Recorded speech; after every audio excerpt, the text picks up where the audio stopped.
Sebagian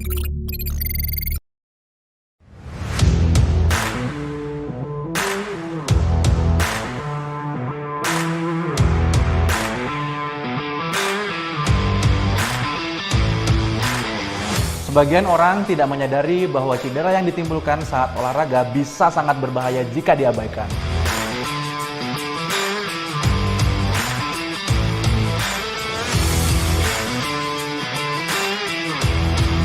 Saat ini, Rumah Sakit Pertamina Balikpapan sudah menyediakan layanan sport medicine untuk menjawab kebutuhan Anda. Layanan kolaboratif antara fisioterapis, dokter rehab medik, dan dokter ortopedi akan mempercepat proses recovery yang Anda inginkan.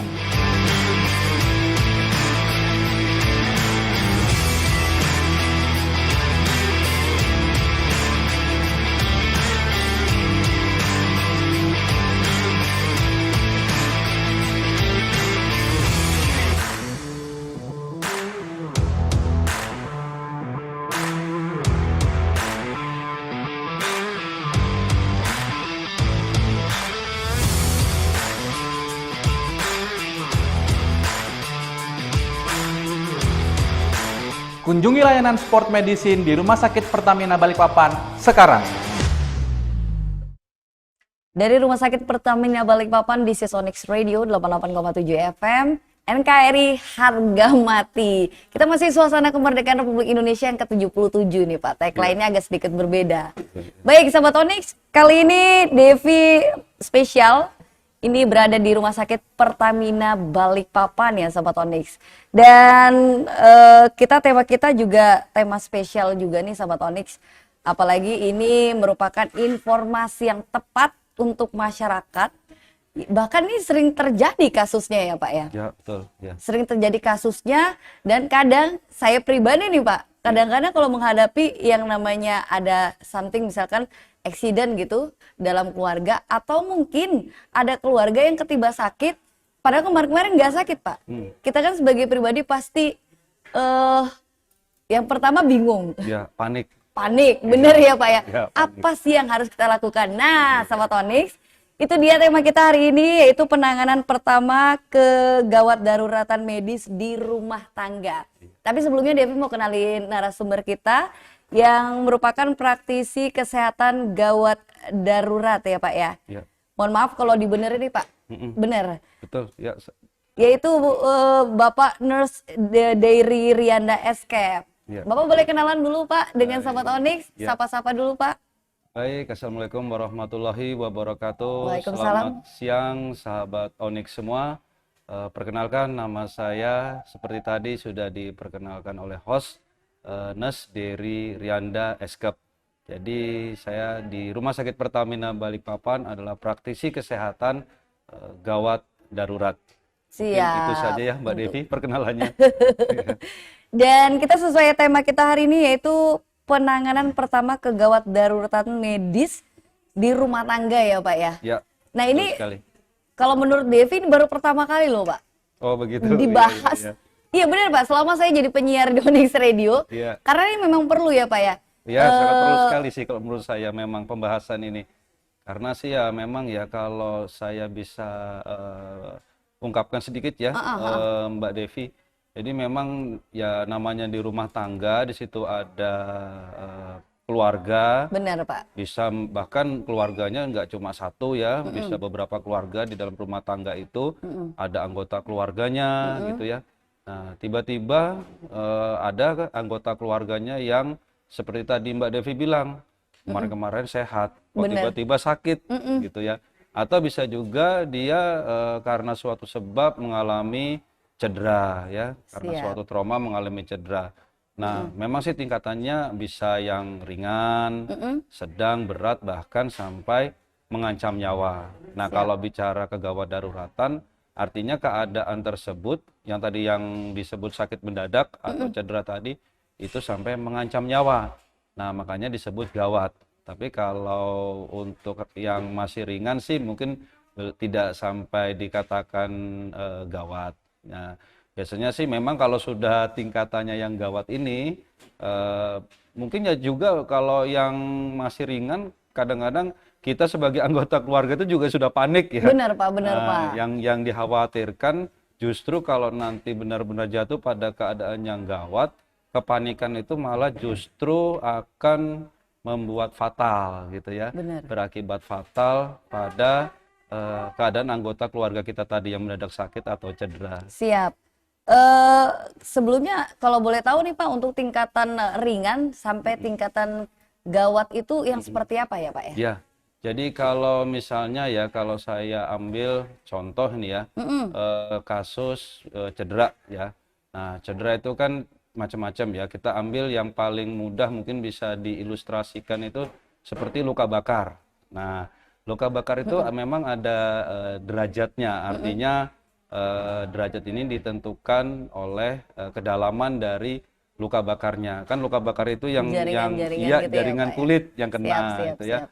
Nah, kalau dia yang ringan itu ya seperti misalnya kita habis terpapar sinar matahari misal gitu ya. Habis dari Jadi kolam merah renang. gitu ya, Pak, ya. Nah, itu dari pantai ya berjemur, kulitnya merah. Nah, sebenarnya itu termasuk luka bakar tapi masih derajatnya ringan. Nah, Siap.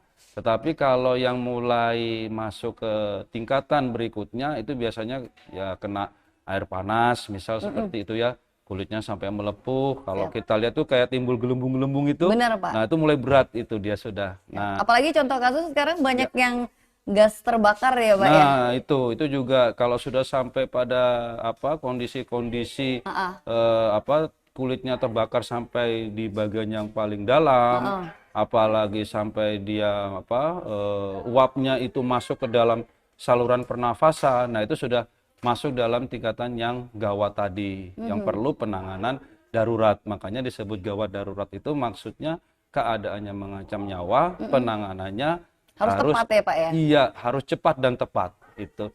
Nah, syaratnya apa? Pertama, jangan panik dulu.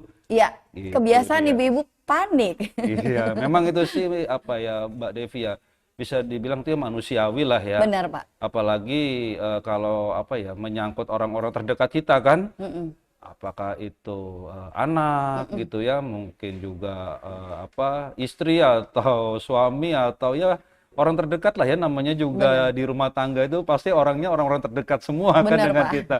Pasti panik lah itu wajar. Kecuali ibu kos ya Pak ya? Oh iya, ibu kos ya. Iya betul juga.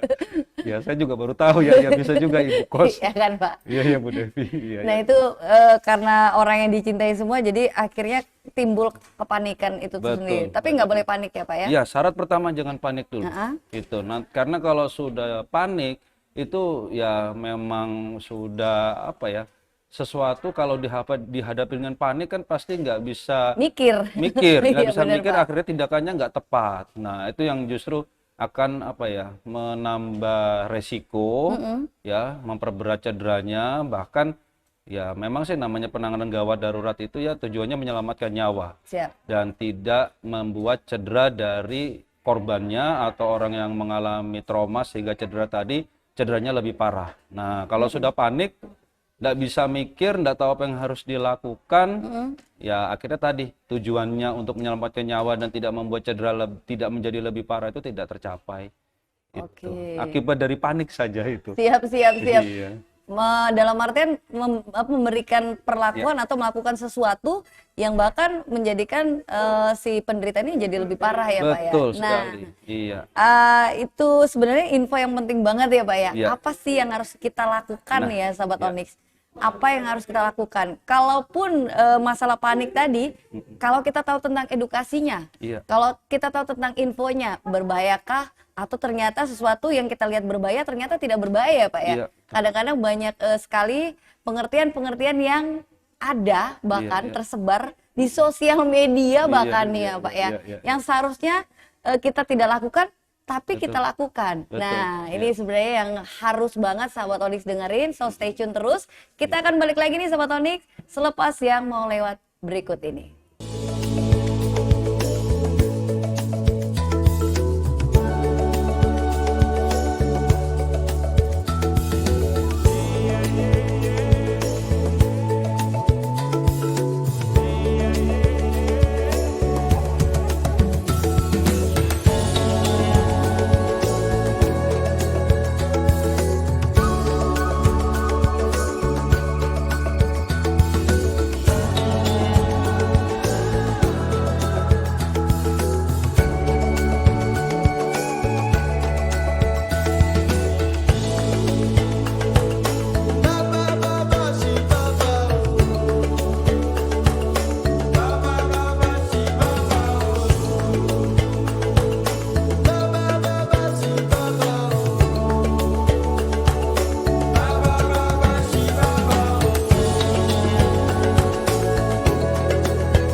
Onyx Radio 88,7 FM barengan Pak NKRI Harga Mati. Harga mati. Iya. Dan Semangat ya Mas. semangat Pak. Iya. Masih 18 Iya, Agustus betul. Pak. Iya, iya. Ini perlombaan Suasananya. karaoke belum selesai Pak. Iya, iya, iya.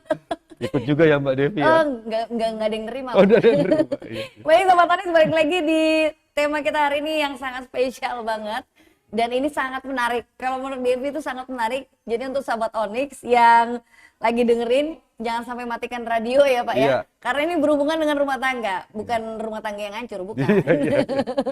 Sesuai tema Setuju, kita, setuju. penanganan awal kegawat daruratan medis di dalam rumah tangga bersama dengan Rumah Sakit Pertamina Balikpapan. Dan Sobat Onyx, sedikit info untuk Sobat Onyx yang ingin lihat secara visual penampakan dari kita berdua. Kalau Devi udah bosan ya Pak. Oh, gitu ya. Penampakan dari Pak Dery itu bisa masuk ke Instagram RS Pertamina Balikpapan, benar ya? RS Pertamina Balikpapan, dan bisa masuk di Onyx Channel Indonesia. Oh sorry, di web ya. Oh sorry, di www.onyxradio.id. Dan untuk sahabat Onyx yang ingin bertanya, mungkin ada yang langsung ingin bertanya boleh, tapi WhatsApp aja atau SMS di 0811530887. Pak, tadi sebelum kita potong di break Pak, Ya. Devi sempat nyinggung nih masalah beberapa contoh kasus ya Pak ya, Iya. yang beredar di Facebook, di Instagram, cara penanganan untuk orang yang sekarang ini yang banyak banget secara tiba-tiba dan hitungannya gawat banget ya Pak ya. Iya, iya. Itu adalah pertama serangan jantung, benar nggak Pak? Iya, iya. Terus Serangan jantung. tersedak. Iya, betul. Nah, itu contoh kasus yang gawat yang bahkan bisa menimbulkan kematian. Betul sekali. Ini ada beberapa informasi yang beredar juga di masyarakat. Iya. Entah saya pribadi sih karena tidak mengerti ya Pak ya. Iya. Itu karena minim informasi, Iya. hoax kah atau tidakkah. Bahkan apa yang kita lakukan itu malah memperparah dari si penderita sendiri. Iya. Nah ini Sobat Onyx. Iya. Nih Devi makanya langsung datang ke sini sebagai narasumber kita yang sangat terpercaya. Devi mau nanya ini. Iya. Masalah kasus dari serangan jantung nih ya Iya, Pak ya. Kita iya. ngebahas tentang yang Boleh, ini boleh. dulu yang beredar di masyarakat yang lagi hangat-hangatnya nih Pak. Iya, benar. Ya. Oke. Jadi untuk kita ketahui bersama, jadi organ jantung ini merupakan salah satu ya dari organ yang vital ya di dalam tubuh kita, karena memang fungsi dari jantung ini adalah memompakan darah ke seluruh tubuh. Artinya sirkulasi darah ke seluruh tubuh ini yang bekerja gitu ya, sangat dipengaruhi oleh fungsi dari kerja jantung sendiri. Nah, walaupun bisa dikatakan tadi jantung itu dia menyuplaikan darah ke seluruh tubuh, tapi jantung itu sendiri ya Mbak Devi, dia sebagai sebuah organ juga sama seperti organ tubuh lainnya, dia sendiri juga butuh darah. Nah, jadi jantung sendiri walaupun dia memompakan darah ke seluruh tubuh, dia sendiri juga butuh darah. Kenapa dia juga butuh darah? Karena dia juga melakukan juga terjadi proses metabolisme di sana. Artinya metabolisme itu ya proses pembakaran untuk menghasilkan energi. Nah, jadi segala sesuatu di dalam tubuh kita yang bekerja ini dia perlu energi. Energinya dari mana? Yaitu proses metabolisme ya. Membakar zat nutrisi yang kita makan, dan sebagai bahan pembakarnya adalah oksigen. Nah, tadi kita bicara mengenai penyakit jantung. Nah, penyakit jantung ini yang paling dominan itu adalah terjadi sumbatan pada pembuluh darah yang mengalirkan darah ke jantungnya. Nah, jadi artinya tadi kan jantung dia mengalirkan darah ke seluruh tubuh, tapi jantung ini juga punya pembuluh darah yang memperdarahi si jantung, supaya jantung tadi bisa melakukan proses metabolisme untuk menghasilkan energi supaya dia bisa bekerja. Nah, apa nama pembuluh darahnya? Mungkin sahabat-sahabat Onyx pernah mendengar yang disebut dengan penyakit jantung koroner. Nah, sebetulnya yang dimaksud dengan penyakit jantung koroner ini adalah penyakit jantung yang mempengaruhi pembuluh darah koroner tadi, pembuluh darah yang memperdarahi dari jantung. Apa yang sering terjadi biasanya tersumbat. Nah, jadi karena dia pembuluh darah, kalau dia tersumbat, ya dia akan menyebabkan jantung tidak mendapat aliran darah. Akhirnya tidak dapat oksigen, sehingga proses metabolismenya tidak terjadi. Nah, apa sih yang menyumbat? Yang paling sering adalah lemak ya. lemak itu akan menyumbat, kemudian karena suatu sebab lemaknya lepas, terjadi perdarahan di dalam pembuluh darahnya. Ya kalau kita sih bisa lihat di dalam di luar tubuh kita sendiri, kalau terjadi perdarahan pasti darah akan membeku. Nah, ada bekuan-bekuan gitu ya. Nah, sama di situ juga akan terjadi bekuan yang akhirnya menyebabkan pembuluh darah koroner tadi tersumbat. Nah, pada saat seperti itu karena pembuluh darahnya tersumbat, tadi yang sudah saya jelaskan bahwa akan terjadi proses di mana jantung tidak dapat darah, tidak dapat oksigen. Apa yang terjadi? Jaringan-jaringan di otot jantung tadi mengalami kematian. Nah, yang biasa disebut nekrosis ya, dia mengalami kematian. Nah, apa manifestasinya atau apa yang akan dirasakan oleh orang yang terkena keadaan ini? Dia biasanya akan mengeluh dada bagian sebelah kiri nyeri. Benar. Nah, itu biasanya sampai tembus itu ke bagian belakang, bahkan menjalar ke lengan. Nah, kadangkala juga ada yang merasa di bagian ulu hati nyerinya. Dan juga dibarengi dengan sesak nafas. Nah, hal seperti ini kalau seandainya gitu ya, ini seandainya ya, terjadi dengan anggota keluarga kita di rumah, ada yang mengeluh, oh dadanya sakit ya, tembus Terutama sampai sebelah kiri ya Pak ya? terutama sebelah kiri. Ya kadang-kadang sebelah kanan, tapi yang paling sering sebelah kiri ya. Nah, rasanya dia seperti terbakar, ditindih benda yang berat, seperti itu sih karakteristik nyerinya, sakitnya. Nah, kalau ada anggota keluarga kita yang mengalami seperti tadi, itu langsung ya kita syaratkan dia untuk menghentikan semua aktivitas yang dia lakukan. Suruh dia istirahat, ya suruh dia istirahat. Memang sih itu dia ada dua macam ya Mbak Devi.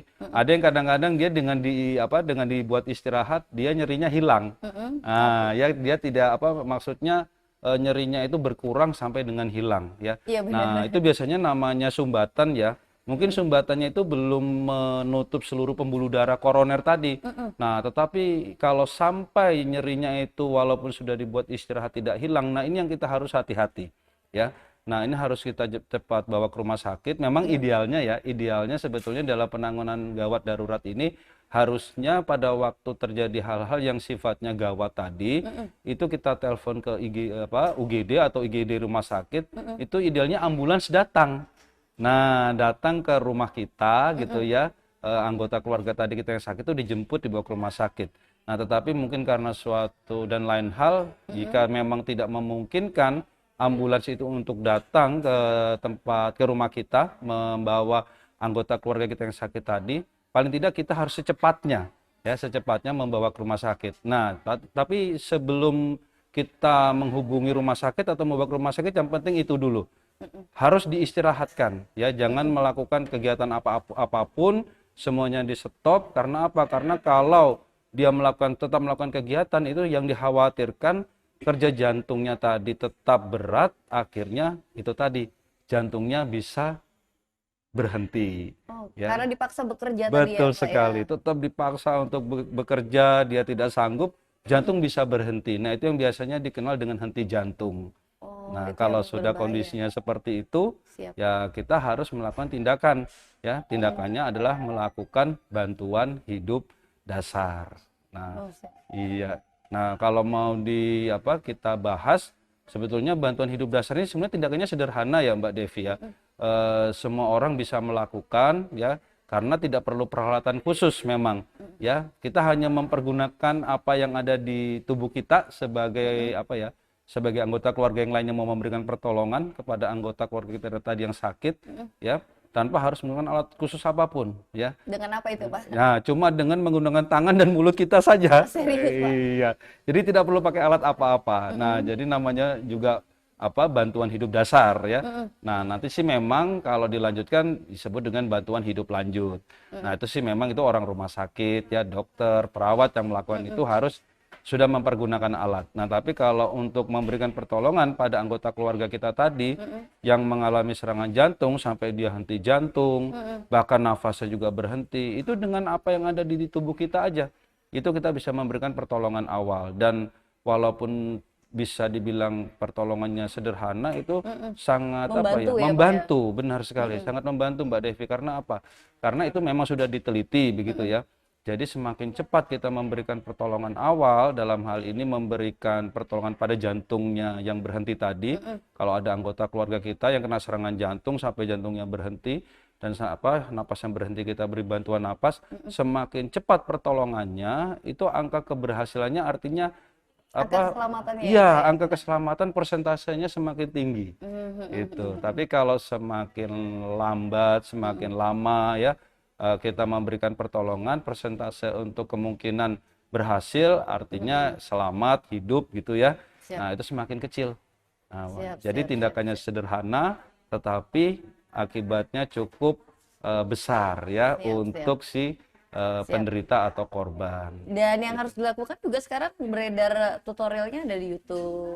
Ya, Ya, Pak, itu ya. banyak, sudah banyak Di bisa YouTube, dilihat. dan itu bisa kita lakukan bahkan juga untuk Betul. kegiatan-kegiatan seperti pramuka. Iya, betul Nah, sekali. pas saya zaman pramuka itu sering Pak ujian-ujian pertolongan pertama Ya, seperti betul itu. Mbak Devi. Itu memang sih sebetulnya untuk era sekarang ini, apalagi angka kejadian orang terkena serangan jantung masih cukup tinggi ya. Karena memang pola hidupnya ya sekarang ini. Benar Pak, benar banget.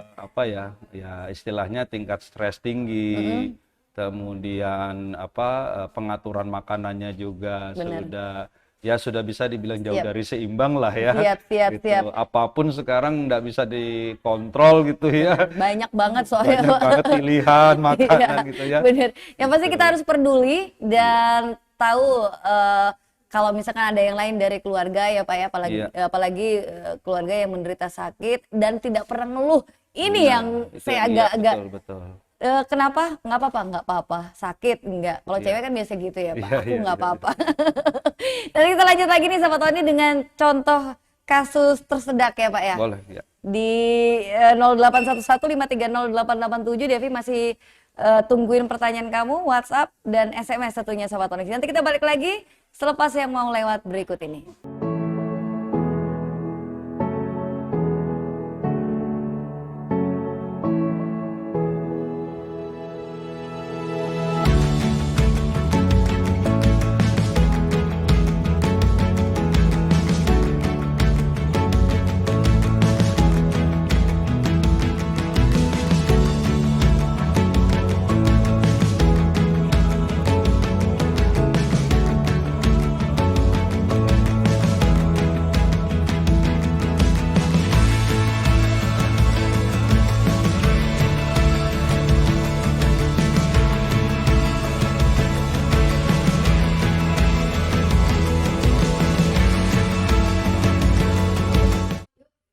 Onyx Radio 88,7 FM, kita harus kompak nih Pak. Ya. NKRI harga mati. Wah.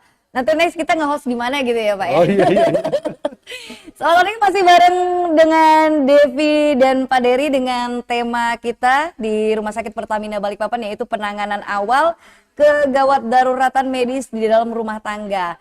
Nih alhamdulillah juga banyak yang stay tune nih Sahabat Onyx. Pertanyaan udah mulai masuk banyak nih Pak. Silakan. Dan yang mau lihat secara visual boleh langsung ke Instagram Rumah RS Pertamina Balikpapan ya Sahabat Onyx. Sekali lagi RS Pertamina Balikpapan. Jangan lupa follow. Kita ini secara visual dan masuk ke websitenya Onyx Radio, www.onyxradio.id. Pak, tadi masalah tersedak. Ya. Kalau tadi sesi sebelumnya kita ngomongin soal jantung nih ya Pak ya. Ya, betul. Yang memang itu kayak nomor satu deh Pak, yang benar-benar bisa menimbulkan kematian untuk penderitanya. Ya. Nah ini masalah tersedak. Tersedak juga sering terjadi di mana-mana dan tanpa riwayat kesehatan. Padahal orangnya sehat, segar bugar, iya. gitu ya. Betul. Tahu-tahu kesedak. Iya. Awalnya seperti apa itu Pak? Ya, jadi kalau kita mau istilahnya mengilustrasikan ya, biasanya sih orang tersedak ini ya lagi makan. Benar gitu Pak. Ya. Lagi makan tiba-tiba seharusnya kan kita punya saluran di dalam mulut ini, sebetulnya ada dua saluran ya Mbak Devi ya. Saluran yang menuju paru-paru dan saluran yang menuju ke lambung. Nah, itu salurannya terpisah sebetulnya ya. Nah, itu juga saluran ini ya yang masuk itu juga sudah masing-masing. Saluran yang ke paru-paru tentunya adalah udara sebetulnya ya, yang harus masuk, betul sekali. Nah, kalau yang ke lambung, yang masuk ya tentunya makanan, minuman. Nah, dalam suatu kondisi gitu ya, itu bisa saja gitu ya. Mungkin karena kalau lagi makan terburu-buru, kalau anak-anak mungkin ya biasa ya anak-anak Loncat lana, loncat bermain, ini ya Pak ya. makan permen mungkin gitu ya sambil bermain gitu. Atau mungkin sengaja ya memasukkan sesuatu dalam mulutnya gitu kan. Atau kalau misalnya bayi gitu ya yang masih sedang disusui gitu ya. Nah, itu bisa juga karena mungkin posisinya yang kurang tepat mungkin ya waktu memberikan minum gitu. Nah, tadi seharusnya makanan minuman tadi masuknya ke lambung, ini masuknya ke saluran nafas, Oh, tepat lewatnya udara. iya benar. Nah, itu yang dimaksud dengan tersedak. Nah, jadi bisa disimpulkan ya artinya tersedak itu adalah masuknya benda asing. Jadi artinya benda asing ya benda yang dari luar tubuh kita gitu ya. Benda dari luar tubuh kita, benda asing, dia masuk ke dalam saluran pernafasan. Oke, salah kamar ya dia Pak. Iya, salah kamar gitu ya. Seharusnya dia masuk ke lambung, dia masuk ke saluran pernafasan. Siap, siap. Nah, itu akhirnya terjadi kasus tersedak. Nah, seperti apa tandanya? Nah, biasanya kalau orang yang tersedak itu pasti dia karena ini ya, tapi kalau bayi tentu tidak bisa ya. Biasanya orang dewasa atau anak-anak itu pasti dia akan panik, terus mukanya itu pucat. Nah, dia akan ada reaksi di tubuhnya itu berusaha mengeluarkan benda asingnya tadi ya dengan cara apa? Dengan cara batuk. Nah, tapi kalau orang yang dia sudah tidak bisa mengeluarkan ya mungkin karena ukuran dari benda asingnya terlalu besar, dia batuk itu tidak keluar suaranya karena nyangkut itu ya, benda asingnya nyangkut di saluran napas. Kalau dia masih bisa batuk, keluar suaranya, itu justru ada kesempatan benda asingnya keluar gitu ya. Nah, di sini yang terjadi yang menimbulkan kegawatan apabila dia berusaha batuk, tidak keluar benda asingnya, tetap nyangkut di situ. Nah, lambat laun akhirnya bisa berakibat fatal. Apa akibat fatalnya? Karena dia menyumbat di saluran pernafasan kan artinya oksigen yang kita hirup dari udaranya nggak bisa masuk. Nah, karena oksigen yang ada di udara yang kita hirup ini tidak bisa masuk ke paru-paru karena salurannya tersumbat, akhirnya itu tadi orangnya bisa jatuh tidak sadar, ya sama dengan kena serangan jantung. Akhirnya bisa jantungnya berhenti, nafasnya berhenti. Nah, sebetulnya sih ini bisa ditangani ya, bisa ditangani di awal kalau misalnya ya ada anggota keluarga kita yang tersedak, kita bisa mengenali oh ini tersedak gitu ya. Nah, tadi sih tandanya orangnya panik, pucat, dia batuk, nggak keluar suaranya. Bahkan dia berusaha teriak minta tolong, nggak keluar juga suaranya. Nah, yang paling sering itu bisa kita identifikasi, kita lihat orangnya itu dia megangin leher, Mbak Devi. Karena ada sesuatu yang nyangkut ya di dalam gitu ya, jadi dia megangin leher. Itu kalau untuk orang dewasa atau anak-anak. Nah, tetapi kalau balita itu biasanya kalau dia tersedak bisa dia diawali dengan batuk, tiba-tiba batuknya hilang. Nah, itu kalau untuk orang dewasa dan anak-anak ya karena ukuran tubuhnya berbeda, organ-organ di dalamnya kalau orang dewasa kan sudah istilahnya keras ya gitu kan. Kalau balita kan bayi itu masih agak kecil tubuhnya terutama bayi. Nah, itu pasti ya ada perbedaan ya kalau kita mau memberikan pertolongan kalau kasusnya tersedak. Nah, mungkin aku langsung saya teruskan saja ya Mbak Devi ya. Jadi kalau misalnya orang dewasa itu kalau dia mengalami tersedak, itu apa yang kita lakukan? Kita bisa memberikan tekanan yang kuat di daerah ulu hati. Nah, jadi kita kan kalau bisa meraba sendiri ya, sahabat Onyx sekalian, bisa raba sendiri ulu hatinya. Nah, itu bisa turun ke bawah sedikit, ada ulu hati turun ke bawah sedikit. Nah, itu bisa dilakukan penekanan di daerah situ. Caranya bagaimana memberikan tekanannya? Nah, kita berada posisinya di belakang dari orang yang tersedak. Jadi bukan dari depannya, dari belakangnya gitu ya. Nah, jadi kita menghadap bagian belakang dari orang yang tersedak tadi, anggota keluarga. Kayak boncengan gitu ya, Pak ya? Ya, betul kayak boncengan gitu, Mbak Devi yang gambarannya. Iya, gambarannya seperti itu. Nah, jadi persis kayak orang goncengan. Jadi tangan kita itu seperti orang goncengan gitu kalau naik motor. Nah, cuma tangan kita itu kita kepalkan. Oke, Ya, siapa? nah tangan kita Dikepalin. itu kita kepalkan, posisinya kita letakkan di bawah ulu hati tadi. Oke. Nah, persis kepalan tangan kita itu Dua-duanya kita Pak? Apa dua-duanya. dua-duanya? Siap. Nah, kita kepalkan kedua tangan kita di bawah ulu hati tadi. Nah, sudah tekan ke dalam aja. Artinya ditarik ke dalam gitu ya. Nah, tarik ke dalam terus kita tekan ke atas. Jadi kayak dihentakkan gitu. Siap. Jadi maksudnya apa? Maksudnya Itu dalam keadaan berdiri apa masih duduk, Pak? berdiri. Berdiri, Masih siap. berdiri. Nah, jadi kita lakukan itu sampai nanti benda asingnya itu ya Keluar yang ya, Pak, membantu ya? keluar. Nah, itu siap. kalau untuk orang dewasa. Orang dewasa. Ya, nah kalau untuk anak-anak sebetulnya bisa juga kita pakai cara seperti itu, cuma mungkin karena anak-anak itu ukurannya lebih kecil, Iya, benar, Pak. ya mungkin kita tidak perlu berdiri ya, agak jongkok gitu ya, agak jongkok biar seimbang lah ya tinggi kita yang mau nolong dengan anak tadi. Nah kalau untuk bayi ini agak berbeda ya Mbak Devi. Nah kalau bayi contohnya kita habis memberikan ASI atau kita memberi makanan tambahan misal gitu ya, nah dia tersedak. Yang kita lakukan adalah pertama itu kita balik dulu bagian tubuhnya, artinya kita balik bagian punggungnya menghadap ke atas. Nah, kemudian bahunya kita tepuk 5 kali, kemudian kita balik lagi, sekarang wajahnya menghadap ke atas. Oke, dibalik-balik gitu Iya, ya Pak dibalik, kemudian bagian dadanya kita tekan. Tekan 5 kali, nah baru kita buka mulutnya. Kalau sudah terlihat benda asingnya yang menyumbat atau membuat si bayi tadi tersedak terlihat, kita ambil aja, kita korek. Nah, tapi kalau belum terlihat jangan dicoba-coba. Nah, resikonya apa? Resikonya kalau belum terlihat kita coba korek-korek, itu malah nanti ada kemungkinan besar benda asingnya makin terdorong ke dalam.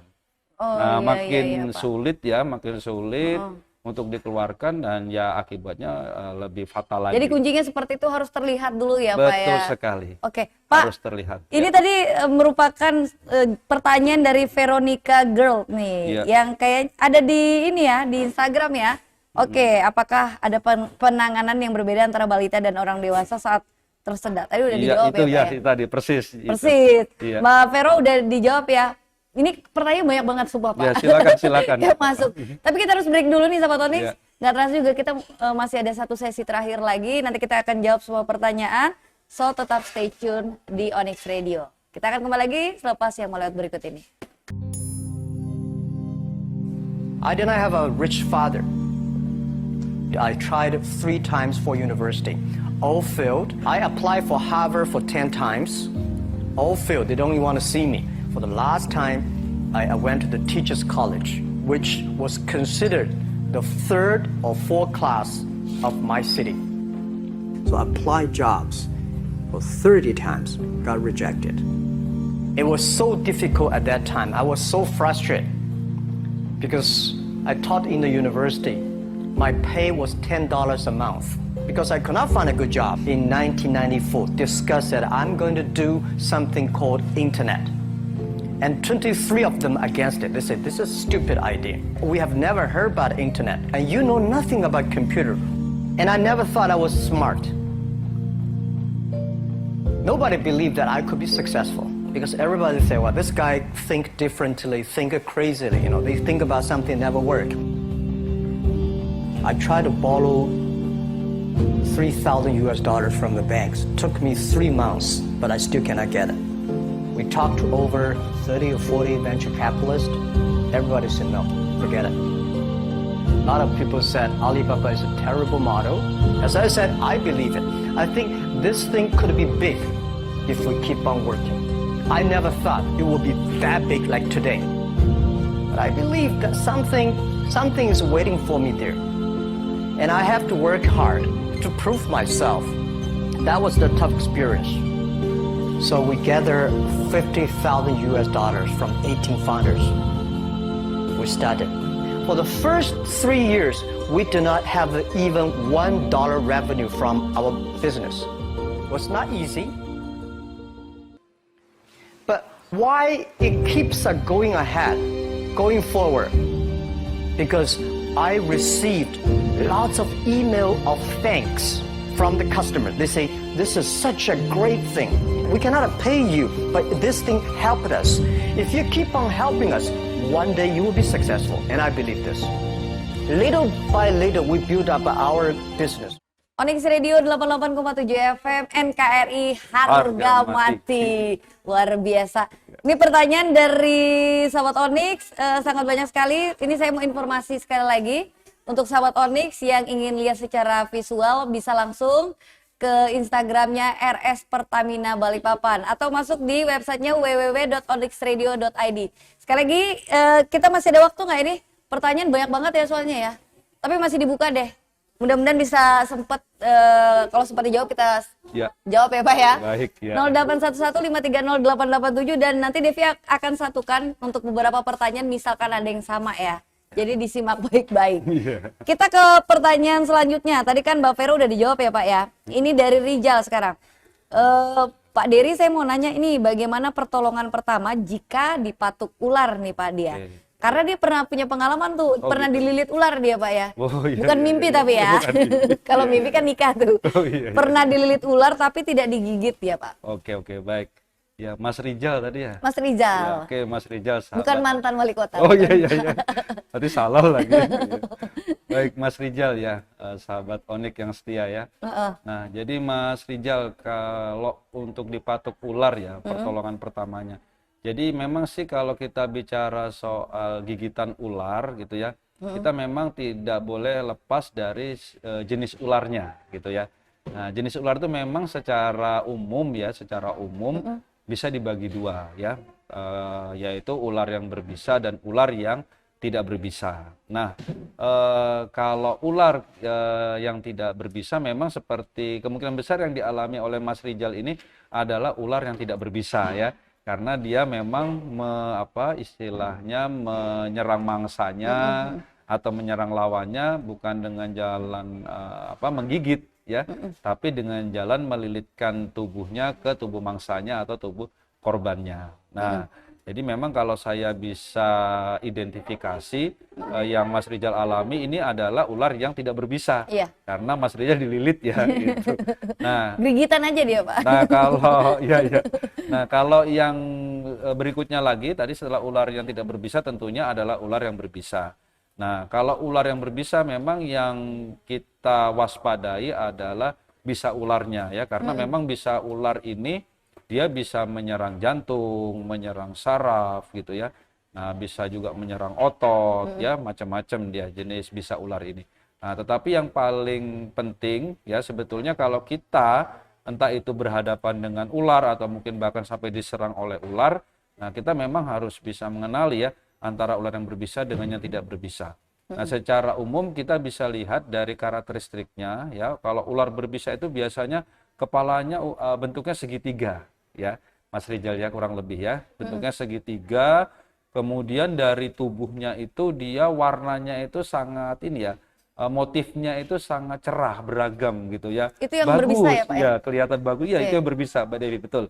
Nah, jadi warna motif kulitnya itu bagus, cerah gitu ya. Nah, kemudian kita lihat juga ekornya. Biasanya sih ekornya itu dia tidak punya pola ganda, artinya polanya itu cuma satu gitu ya. Jadi motifnya itu hanya satu motif gitulah ya dari ekornya. Nah, itu kalau kita bisa lihat secara visual ya, yang bisa kita lihat dari ular yang berbisa. Dan bisa juga kita melihat dari cara dia bergerak. Biasanya kalau ular yang berbisa itu tenang dia, Mbak Devi ya, Mas Rijal. Jadi kalau kita berhadapan dengan ular, kalau ularnya itu tenang, gerakannya itu kita harus waspada, itu jangan-jangan ular berbisa ya. Siap. Tambah lagi dengan tadi kita lihat kepalanya ya, bentuknya segitiga, kemudian motif dari kulitnya itu cerah ya, kemudian ekornya motifnya tidak ganda, artinya cuma satu motif, berarti itu ular berbisa. Nah, di luar dari itu berarti itu bukan ular berbisa ya. Kepalanya tidak segitiga bentuknya, warnanya motifnya agak gelap, kemudian ekornya punya dua motif dan gerakannya lambat, itu dia bukan ular berbisa. Nah, sekarang pertanyaannya kalau digigit ular, apa yang harus dilakukan? Apa yang harus dilakukan? Itu betul. Nah, jadi biasanya kalau kita sudah digigit ular gitu ya, kadang-kadang ya lagi-lagi sama dengan kasus-kasus yang lain yang sifatnya gawat darurat, pasti kita akan panik. Ya, benar, kita akan istilahnya khawatir ya, karena secara umum sudah kita bisa kenali, sudah kita bisa pahami, bisa ular ini sangat berbahaya gitu ya, Mbak Devi ya. Ya tadi yang lebih spesifik memang sudah saya jelaskan, dia bisa menyerang jantung, saraf, bisa menyerang pembuluh darah dan otot. Nah, yang jelas pada umumnya bisa ular memang berbahaya. Nah, apa yang sudah dipahami oleh masyarakat ini akhirnya kalau digigit ular pasti panik.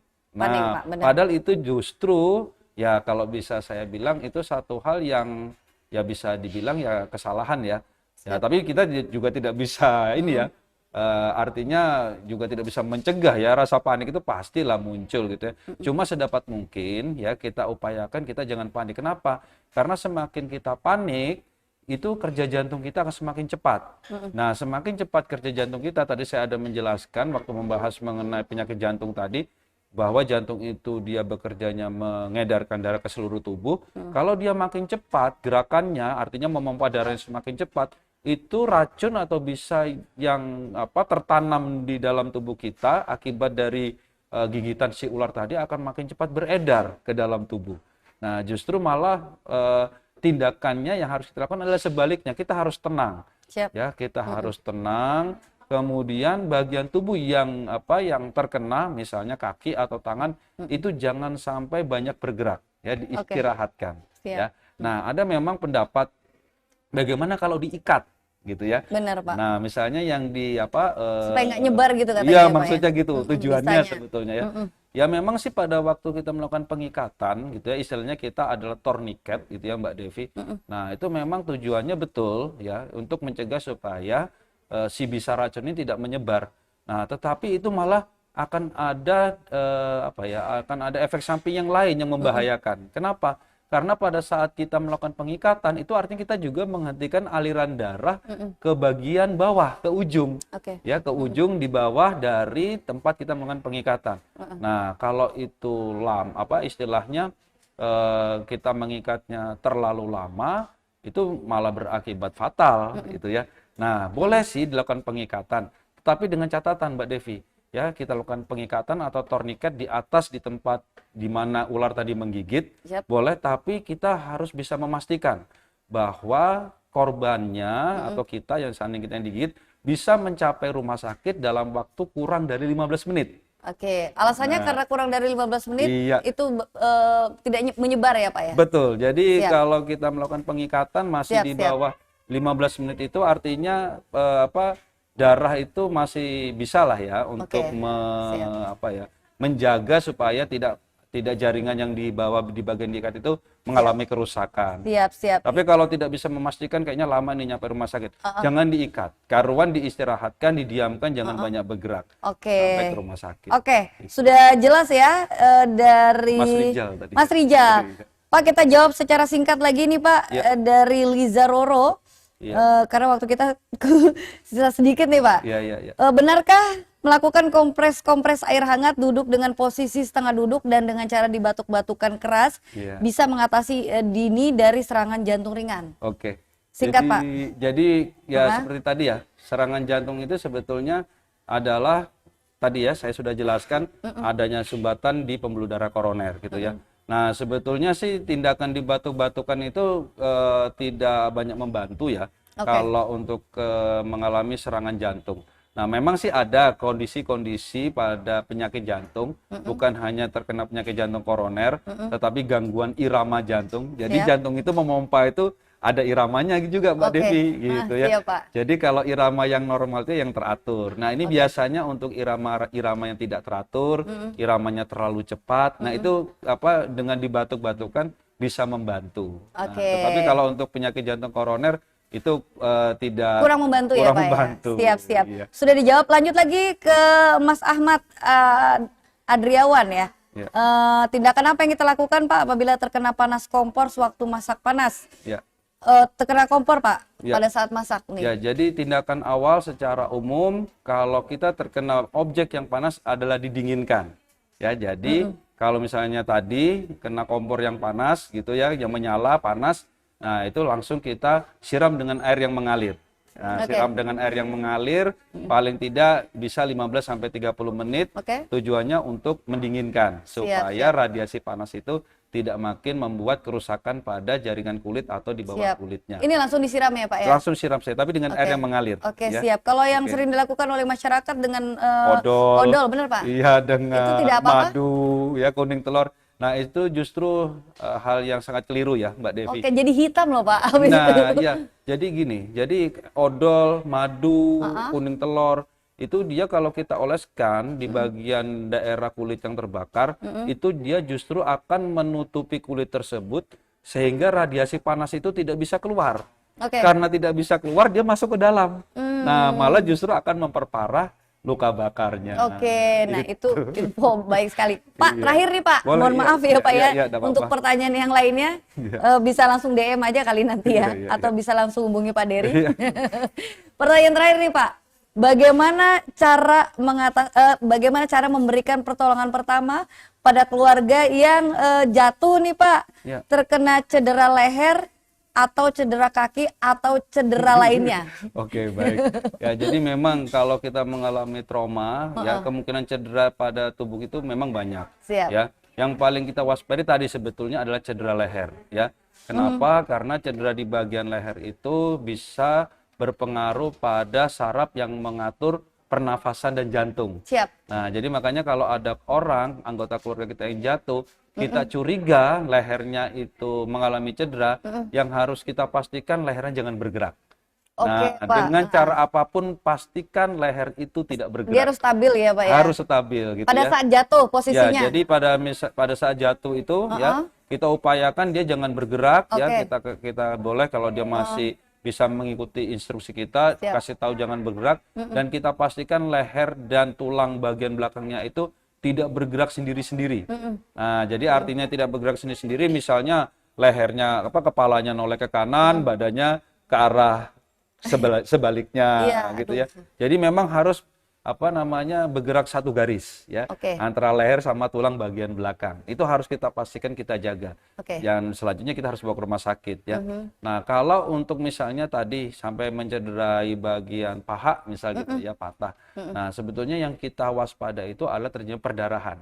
Oke. Nah, karena apa? Karena biasanya yang paling cepat membuat nyawa terancam itu apabila terjadi perdarahan, korbannya bisa atau anggota keluarga kita ini bisa mengalami shock. Oke. Nah, karena kekurangan darah. Siap. Jadi langkahnya apa? Langkahnya perdarahannya harus cepat dihentikan. Oke. Caranya kayak apa? Langsung ditekan aja, cari kain yang bersih, siap, Pak. tekan di situ kemudian diikat. Oke, Nah, siap. supaya Untuk darahnya berhenti. Oke, siap. Iya. Itu info saya yang sangat penting banget. Ini mohon maaf banget buat sahabat Onyx yang sudah bertanya, yang sudah komen di Instagram juga ada loh, Pak. Ada ya. Oke, Yang baik. belum sempat dijawab pertanyaannya. Maybe nanti next kalau ada yang mau DM boleh langsung ke RS Pertamina Balikpapan. Follow Instagramnya ya sahabat Onyx di RS Pertamina Balikpapan. Baik. Pak Dery mungkin ada closing statement di terakhir. Ya, baik, untuk sahabat Onyx yang masih setia di acara ini, yang bisa saya sampaikan untuk penanganan kegawat daruratan apabila terjadi dengan anggota keluarga kita di rumah, ya seperti tadi yang di awal saya sampaikan. Yang pertama jangan panik, ya. Nah, yang kedua boleh ya mencari informasi ya, baik itu di sosial media gitu ya, atau mungkin di media-media yang Tapi lain. narasumbernya harus tepat Nah, ya Pak ya. itu ya.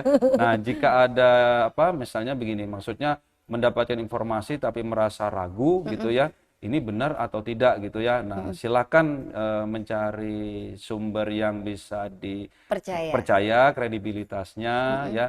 Bisa melalui ada Instagramnya ya di Rumah Sakit Pertamina Balikpapan ya. Bisa mencari informasi di situ, bertanya di situ ya. Siap, supaya tindakan-tindakan itu tidak justru tadi membuat justru tambah parah ya, Pak ya? parah. Nah. Betul, Mbak Devi.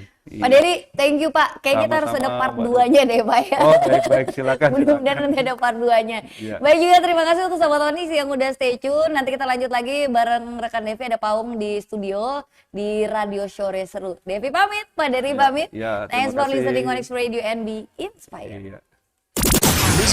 Listen to Onyx Radio, 88.7 FM. Inspiring your life.